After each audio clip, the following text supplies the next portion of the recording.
गुस्से का अंजाम गुस्से के कारण से कहीं ज्यादा खतरनाक होता है। आज का मेरा वीडियो इस कहावत का जीता जाता प्रदर्शन है, जिसमें दो लोग दुनिया के अलग अलग कोनों में बैठकर अलग अलग रहन सहन रखकर, जिनकी चाह अलग, राह अलग, सफर अलग थे, पर फिर जिनको नसीब के एक मोड़ ने एक साथ लाकर खड़ा कर दिया। एक ग्राउंड पर, एक टीम में, एक ही यूनिफॉर्म पहने, और फिर उनमें जली एक छोटी सी चिंगारी, जिसने आगे जाकर क्रिकेट को ये ऐतिहासिक पल दे दिया। एक कप्तान लॉर्ड्स की बालकनी पर बिना शर्ट के। तो शुरू करते हैं आज की कहानी। साल 2000 से इंग्लैंड का डोमेस्टिक सर्किट यानी काउंटी चैंपियनशिप की ओपनिंग सेरेमनी। 1890 से चले आ रहे इस टूर्नामेंट में ये ओपनिंग सेरेमनी बहुत ही इंपॉर्टेंट मानी जाती थी। सारे प्लेयर्स सूट बूट में सज धज कर होंगे, फैंस डोनर से मिलेंगे और धूमधाम से नई सीजन की शुरुआत करेंगे। तो सारे प्लेयर्स पूरे पार्टी में फैले हुए थे, अपने अपने खेमों में बड़े मजे कर रहे थे, जिसमें से एक कोने में खड़ा था 23 साल का एंड्रयू। अब पब्लिक स्कूल में पले बड़े इस प्लम्बर के बेटे को ये शान और शौकत बड़ी अनकंफर्टेबल कर रही थी, पर पुरानी चलती आई परंपरा थी और उसके सारे टीममेट्स यहाँ थे, तो क्यों ना मस्ती मजाक में पूरी शाम बिताई जाए। बस इसी के चलते वो अपने दोस्त को चिढ़ाने के लिए मुड़ा, और तब अचानक पूरे हॉल में सन्नाटा छा गया। सबकी आंखें जस्ट हॉल में दाखिल हुए एक प्लेयर की तरफ। कारण इंग्लिश समाज के ऊंचे से ऊंचे लोगों से भरे इस पार्टी में वो प्लेयर अपना पुराना ट्रैक सूट पहनकर आया था। प्लेयर था इंडिया का नया नया नियुक्त किया हुआ कैप्टन और इस सीजन के लिए लैंकेशायर काउंटी टीम का नया नया आया प्लेयर सौरव गांगुली। बंगाल के प्रिंटिंग मैग्नेट का बेटा, भारत के सबसे अमीर खानदानों में से एक। उसके आंखों में इस शान और शौकत की कोई खास कीमत नहीं थी, ना उन लोगों के गुस्से की। वो अपने देश में अपने टीम के परंपरा और माइंडसेट को कोई इंपॉर्टेंस नहीं देता था। तो ये तो ठहरे इंग्लिश ट्रेडिशंस, इनका क्या मोल। तो जहां पूरी पब्लिक उन्हें गुस्से से देख रही थी, वहां दादा अपने टीम से दूर अकेले में शांति से कोक पी रहे थे, और ये सब साइड से वो 23 साल का नौजवान अचंभे से देख रहा था। अब ऐसा नहीं था कि उसने और उसके टीममेट्स ने दादा को ग्रुप में शामिल करने की कोशिश नहीं की थी। दादा को बहुत बार कई लोगों ने उनके साथ पब्स में आने का न्योता दिया था, पर हर बार दादा या तो मना कर देते या फिर 15 मिनट में वहां से भाग जाते। बार बार कोशिश करने के बाद एक एक करके सबने हार मान ली, और धीरे धीरे लोगों में उसमें बहुत एटीट्यूड है। वो हम जैसे सादे लोगों के साथ रहना ही नहीं चाहता। उसे अपने आप पे, अपने पैसे पर बड़ा घमंड है, और ऐसी और कई बातें लोगों में फैलने लगी। पर इस ओपनिंग सेरेमनी तक ये सारी बातें सिर्फ प्लेयर्स तक सीमित थी। पर फिर काउंटी चैंपियनशिप के शुरू होते ही दादा ने माइकल एथरटन यानी भावी इंग्लिश कप्तान को उनका स्वेटर पैविलियन में वापस लेकर जाने को कहा, और ये इंग्लिश मीडिया ने देख लिया। तो भाई आग तो लगनी थी।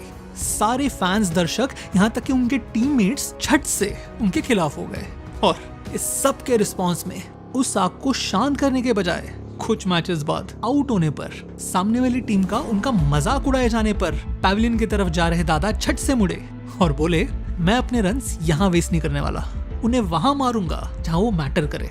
यानी दूसरे शब्दों में, इस काउंटी क्रिकेट की कोई कीमत नहीं है, और जिसकी कीमत है वहां पर तुम जैसे प्लेयर्स कभी पहुंचने नहीं वाले। एक प्लेयर को चुप करने के लिए उन्होंने पूरे काउंटी क्रिकेट पर निशाना साध दिया था, और ये सब उनके टीममेट्स के कानों तक पहुंच गया।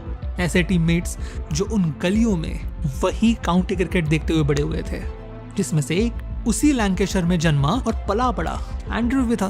तो वो सीजन खत्म होते होते उस पूरी टीम को दादा से छुटकारा पाना था।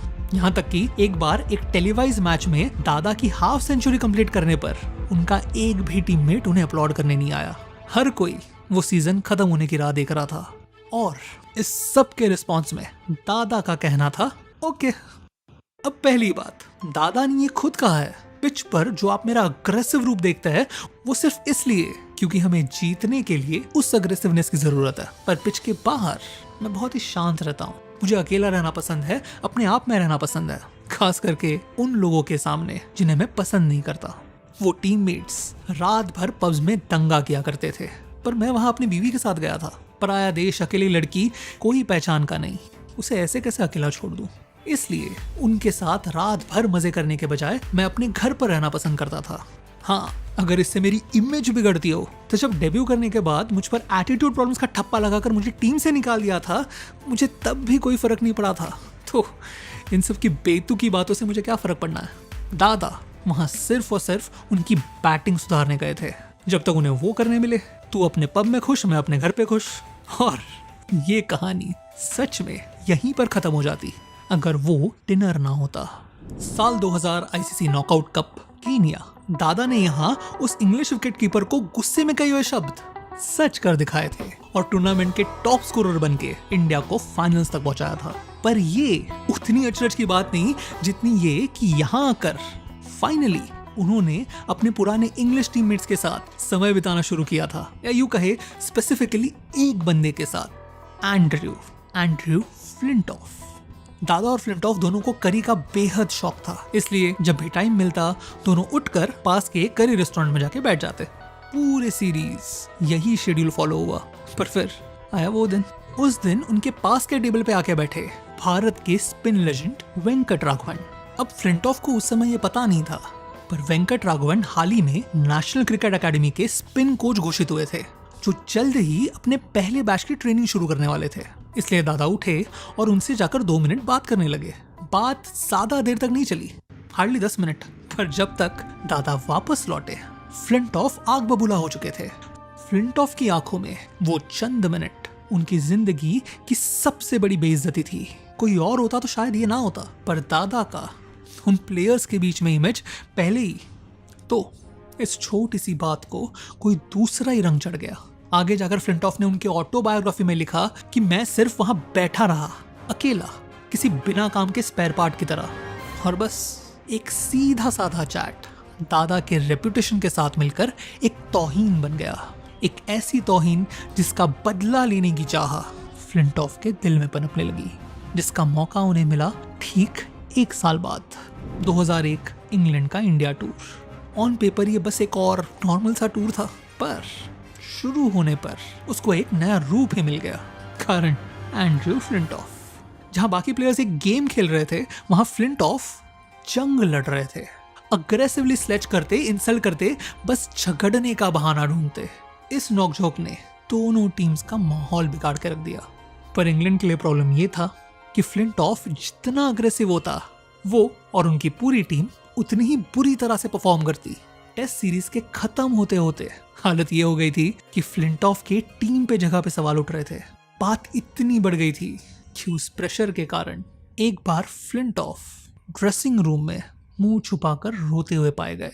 आने वाला ओडीआई टूर फ्लिंटॉफ का भविष्य डिसाइड करने वाला था, और फाइनली इसने फ्लिंटॉफ को जगा दिया। 6 मैच की ओडीआई सीरीज में इंडिया 3-1 की बढ़त पहले ही हासिल कर चुका था और 5वीं मैच भी जीतने के कगार पे था।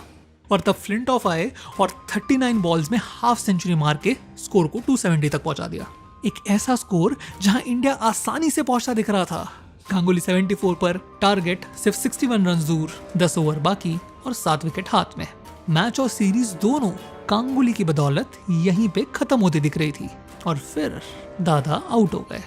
इंडिया अगले 10 ओवर्स में सिर्फ 59 रन बनाकर मैच हार गया। सीरीज 3-2 पर। उस पॉइंट तक घर पर हम ओडीआई सीरीज में इंग्लैंड को सिर्फ एक बार हरा पाए थे, वो भी 1982 में। तो ये इतिहास बनाने का एक सुनहरा मौका था। पर अब सीरीज 3-2 पे। चलो कोई ना, अगली मैच वानखेड़े में होनी है, वहां पे सीरीज पक्का निपटा देंगे। हाँ, उसके बाद जो हुआ वो इंडियन क्रिकेट इतिहास के सबसे बर्बाद पलों में से एक था। 255 चेज करते हुए दादा 80 पर, जीतने के लिए सिर्फ 64 रन की जरूरत, 13 ओवर्स बाकी और 6 विकेट्स हाथ में, और फिर एक बार दादा आउट। और उसके बाद जब तक चीजें शांत हुई, तब तक हाथ में सिर्फ 2 विकेट्स बची थी और आखिरी ओवर में 11 रन चाहिए थे। और ऐसे समय बॉल दिया गया उस बंदे को जिसने इस बैटिंग कोलैप्स में आधे विकेट चटकाए थे। हाँ, फ्लिंटॉफ को।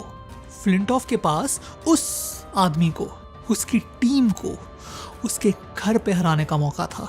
इसलिए इस बार फ्लिंटॉफ अपना होश नहीं खोने वाले थे। पहले सटीक बॉलिंग करते हुए उन्होंने 3 बॉल्स में 5 रन दिए, और उसके बाद कुंबले को डाइव करके रन आउट किया। और bowled in. 2 balls 2 wickets, match खत्म। फ्लिंटॉफ ने अपनी टीम को ये मैच जिता दी थी, पर उससे भी ज्यादा फ्लिंटॉफ ने अपनी जिल्लत का बदला लिया था। और बस उसकी खुशी में फ्लिंटॉफ अपना होश खो बैठे। उन्होंने अपनी शर्ट उतारी और पूरी तरह शांत हो चुके उस वानखेड़े स्टेडियम में भागने लगे। दादा ने ये सब कुछ चुपचाप देखा और कुछ नहीं बोले, सिर्फ खड़े रहे।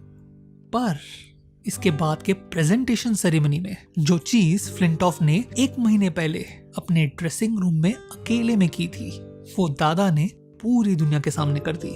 एक अकेला रोता कप्तान, एक लोगों से खचाखच भरे सुनसान स्टेडियम में। और ये इस एक पल ने आगे जाकर एक ऐतिहासिक सीरीज की नींव रख दी। एक ऐसी सीरीज जिसने एक कप्तान को लॉर्ड्स के बालकनी पर अमर कर दिया। इस सीरीज का दूसरा पार्ट देखने के लिए यहाँ क्लिक करें। तब तक आशा करता हूँ आपका दिन शुभ रहे।